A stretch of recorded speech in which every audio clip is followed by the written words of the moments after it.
This is the politics of everything, and I'm your host, Amber Daines. Welcome to the podcast where we want to discuss the politics of everything, from money to motherhood, nutrition to narcissism, startups to secularism, the environment to equality, and much more. Our guests are experts in their field or topic of choice, even if you've not yet heard their name. This is a bipartisan podcast, so while we love exploring varied views and get a buzz from a healthy debate, by no means is this a one-sided forum for any one political view. So please listen up and enjoy the politics of everything. Jacqui Lewis is a bit of an entrepreneur powerhouse. Today, along with her husband, she is co-founder of a global school, The Broad Place, where she embraces regular, stressed humans and gets them skilled up in accessible tools and practices so that they become more creative, more grounded, healthier, and happier. Jacqui takes ancient knowledge and makes it easy to understand and easy to employ in our modern daily lives. An educator, facilitator, and speaker on clarity and high-grade living, Jacqui teaches integrated meditation all around the world, including Sydney, Melbourne, Byron Bay, Los Angeles, London, and beyond. She runs workshops and talks centered around enhancing creativity, increasing clarity, and expanding consciousness. Before she taught meditation, she was immersed in the world of advertising, marketing, and branding, so knows a thing or two about being stressed. Jacqui was included by David Jones in a national campaign in 2016 for the most influential women in Australia and has taught at LinkedIn, ANZ, Centre Group, amongst many other companies. Today, I'm finding out more as we discuss the politics of meditation. Welcome, Jacqui. Thanks, Amber. So, what did you want to do when you grew up and, your childhood kind of dream story, and how did that pan out for you? Did you do it? Well, funnily, when I was a little kid, my brother is 3 years younger than I am, and he was born with spina bifida, so he's disabled.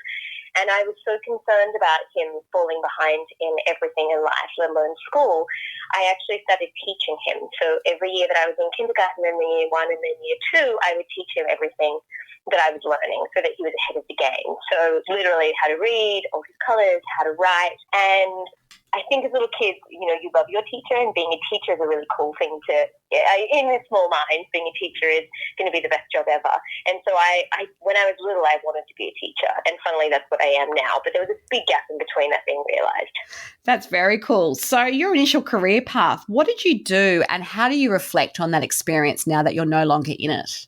So interestingly, I started off as an interior architect and furniture designer and graphic designer was all my, straight out of high school. That was my education. And I worked in those industries for quite a while and then moved into advertising and marketing and PR and branding. Now, all of those areas have the same thing in that they're creative experience. And interestingly, in marketing and branding, what I was trying to do is help brands and businesses and the people within them communicate themselves on a higher level. Now, so there was a lot of things that were learned in that experience, and now I just concentrate on the individual rather than the business.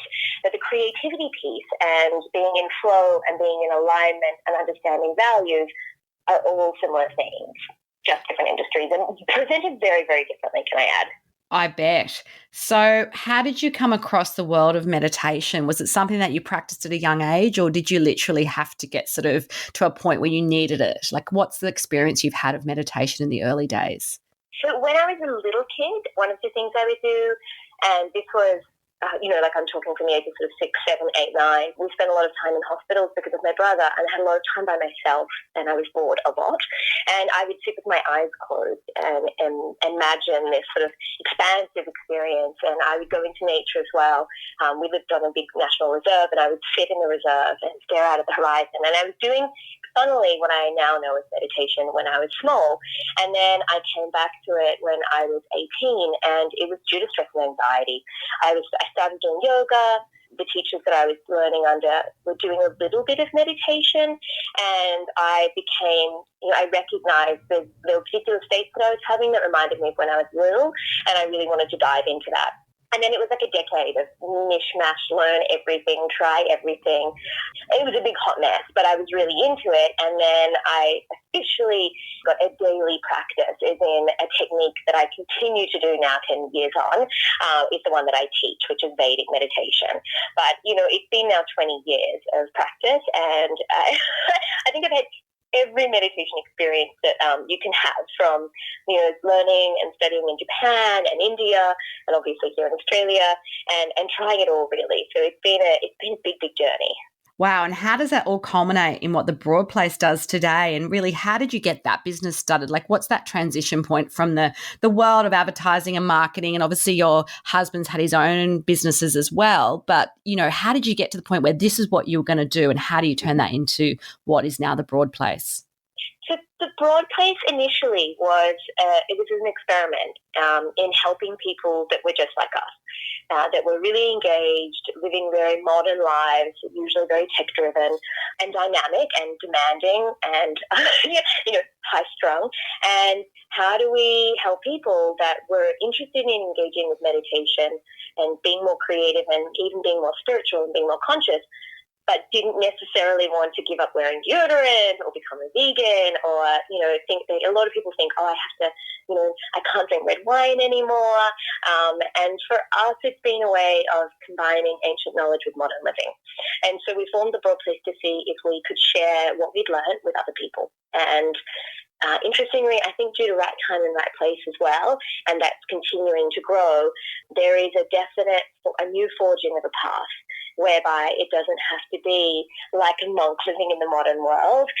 We can actually just employ the principles and the techniques and the education and flourish in a modern world, which is fascinating. So the Broad Place is very much about that.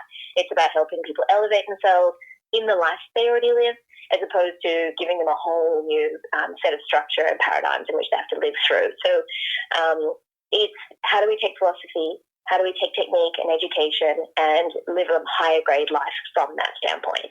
And just on that term, what does high grade living really mean?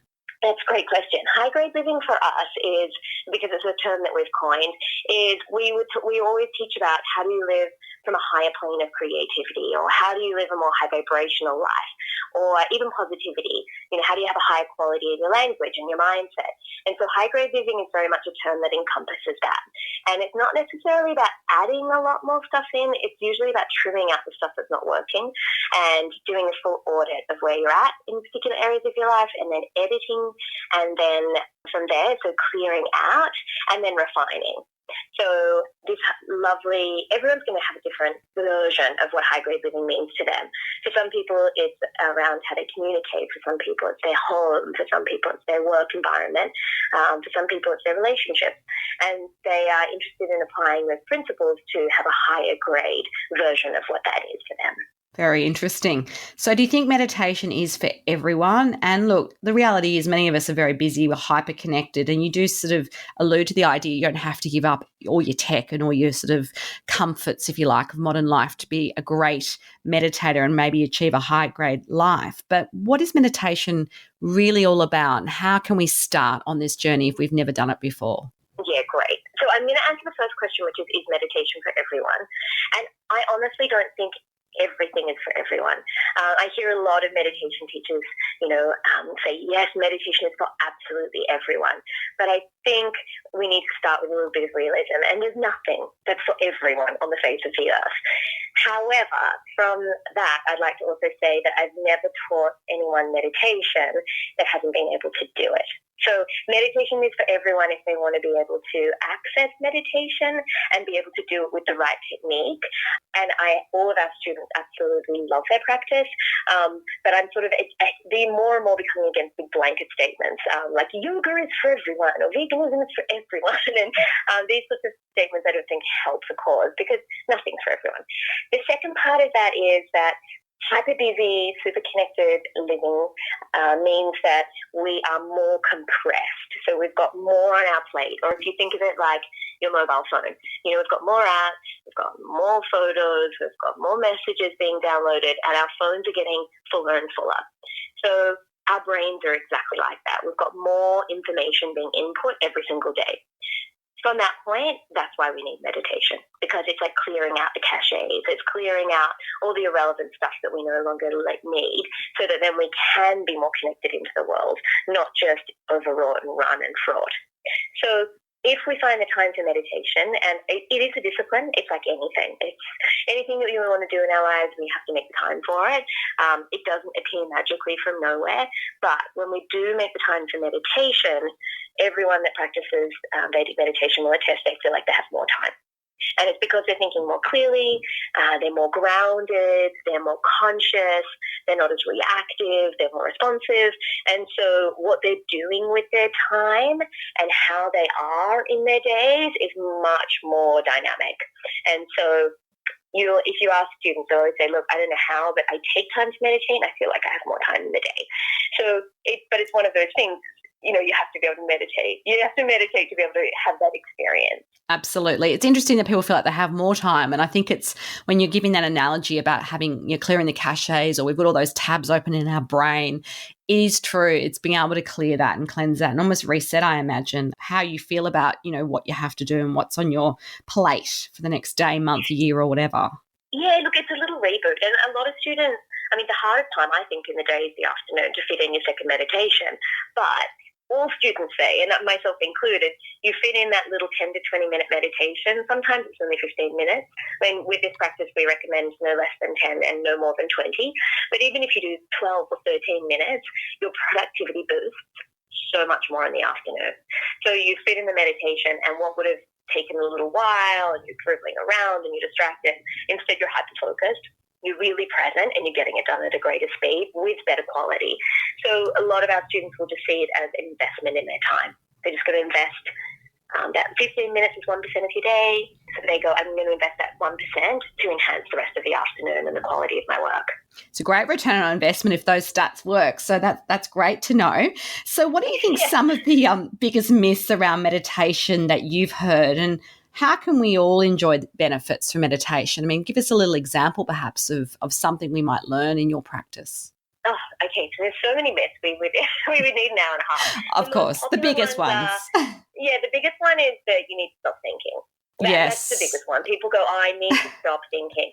Now, the key thing with meditation is to know that it's like exercise. There's so many different techniques and they all present differently. So you practice them differently, the results are different, and with some meditation techniques, it is about getting rid of thoughts. But with the type that I teach, we use a mantra, which is a sound. And what happens in the meditation is the mantra and the thoughts do coexist, and you have times with just the mantra, and you have times with thoughts, and you have times with no thoughts. So what it means is there's no straining and pushing away. I feel so sorry for people that have sat down by themselves with no training at all and gone, thoughts be gone. It's like saying to your body, please stop my heart beating. They are just always going to be there. So that's the most common one. And if anyone listening is frustrated with that, you just haven't learned the right technique yet. And the other one is that you need to meditate in a quiet place, which is my favorite. Yes. You picture people having to find a quiet room, eyes shut, perfect silence, maybe some birds tweeting, all that sort of stuff. And that's not going to be reality for people. No, sitting on a lammy, whales, singing in the background, and a stream trickling. None of that you need.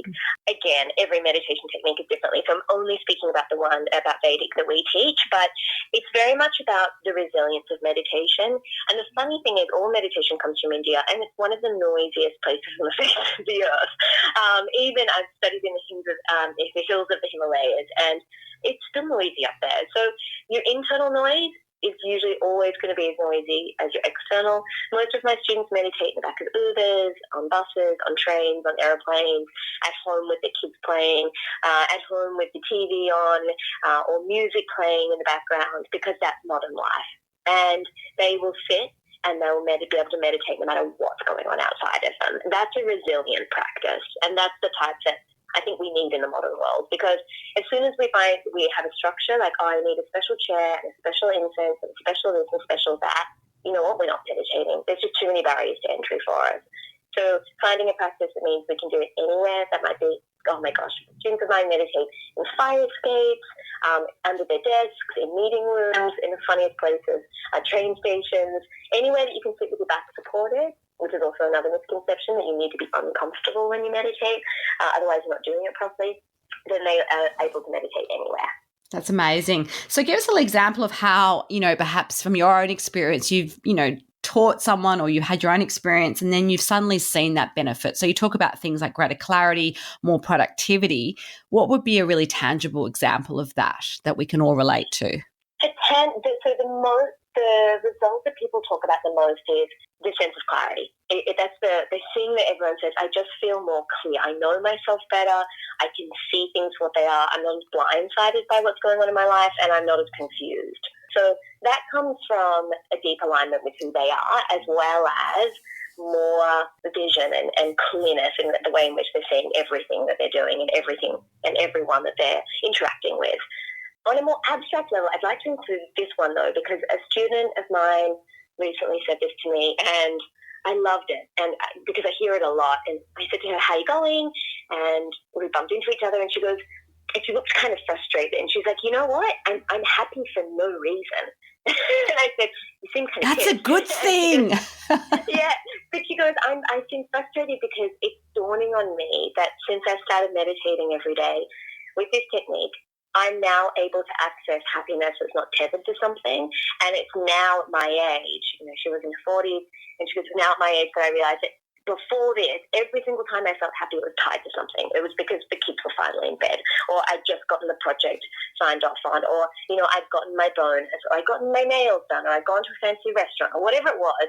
It was, I'm happy because of these things. I wasn't just joyous because I was being alive. I was alive. I was in my day. And she said, now I feel that all the time. I walk down the street, I feel like I'm smiling, strangers for no reason. And she said, I feel light and I feel happy. And it's not because of anything in particular in that moment. And students say this a lot. And it sounds kind of small and insignificant, but for me, it's such a huge thing because a lot of the time we are tethering our happiness to stuff outside of us. It's not coming from within us. And I think that's one of the most valuable things about practice. And something we can all definitely relate to in terms of our modern life and all that striving, I'll be happy when, that kind of statement too, that once you achieve that mountain that you'll be fine or, like you say, you get the promotion or the money in the bank or whatever it might be. So that sounds amazing. So talking about money, how do you create financial success from a business that's quite narrow in its niche? Like I know the Broad Place has a lot of offerings, but really what you're selling is the Vedic meditation practice and everything else hinging on that. So how have you really leveraged that into something that's sustainable financially? Look, it is incredibly narrow in the niche. So if you look at self-development as a huge, broad area, we sit within a very small area of that. If you look at education as a broad area, which we provide, again, we sit within a micro niche we focus on creativity and clarity. If you look at spirituality as a huge banner, we sit very tightly within that as in spirituality, specifically modern living.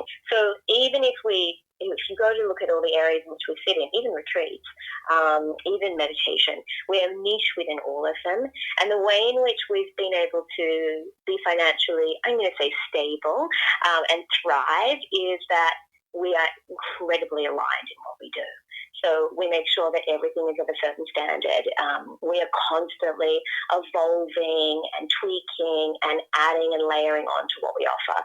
So it takes a lot more work in that regard, and it's a very creative process to keep on elevating everything that we do. But I believe it's because that making everything more high grade all the time is so in alignment with the philosophy of high grade living that people resonate with it deeply and they get to experience it, whether it's how we communicate with our students or how we educate them, or how the experiences that we get to provide. Yes. Because we're so engaged, it's not just like a rollout of something, we're so deeply embedded and engaged in it, and the way in which we choose to live is in alignment with what we're teaching. I think there's a truth to it. There's a resonance that people really love. So I also caveat, I don't necessarily believe that just because you love something that you're going to thrive in it. That whole revenue thing, like just find something you love. Yes, and the money will come. And it will flow. It's totally. I just think that's such a load of nonsense. But the other thing is, I think that we bring a work ethic from our old background. So working in creative industries, and particularly in advertising, and pulling that work ethic. Anne and I work incredibly hard. yes, we love what we do. So absolutely, it doesn't always feel like work. But anyone that tells me a bad statement doesn't feel like work. Yes, there's something wrong there. Yeah, totally. Like, that we're very aware that there's going to, like with any business, there's bits you love, there's bits you don't love, and how do we ensure that we still have integrity and authenticity even in the bits that we don't necessarily like, and become better at them. So I just always like to throw that in, because I hear so many people go, I love, meditation, or I love learning about myself, or I love yoga. Maybe I should just dedicate my life to, sharing and teaching that. It's like, it's just as hard work as anything else. It's not you're going to leave the corporate job and become a yoga teacher and like waft around all day. Not if you want to earn a living from it. There's going to have to be a level of tenacity and grit and sweat, like in anything in life. If you want to be the best at it, you're going to have to work at it. Totally. And I always think it's not like you turn one tap off and the other tap just turns on. There's that transition and building your reputation, all those things that I guess you've had to redo in a way because you had a different identity when you were working in the more commercial aspects of advertising and branding and consumer goods. So, but I can see how some of that knowledge would definitely help you because you're a realist about how you need to scale the business and what you need to be paying attention to as well. Yeah, definitely. And also, I was always an incredibly hyperactive, enthusiastic, driven individual when we were in advertising and branding and marketing. And I'm the same person now. I'm the least. People have an idea of like, oh, the Zen meditation teacher. And I'm not that person. I still swear. I still, run amok. I had a really fun time and go at everything like a bull at a gate. And to some people that's refreshing. To some people, I'm sure it's bewildering. They're like, hang on a minute, I thought you'd be all calm and wearing, white linen. And I've just chosen to make sure that who I was is still who I am, as opposed to, reinvent myself as some, new meditation teacher. So I think that the transition has been much easier in that regard. So have you had any special mentors or inspirational people that you can maybe articulate how they've guided you and what they've taught you about success in life? Definitely.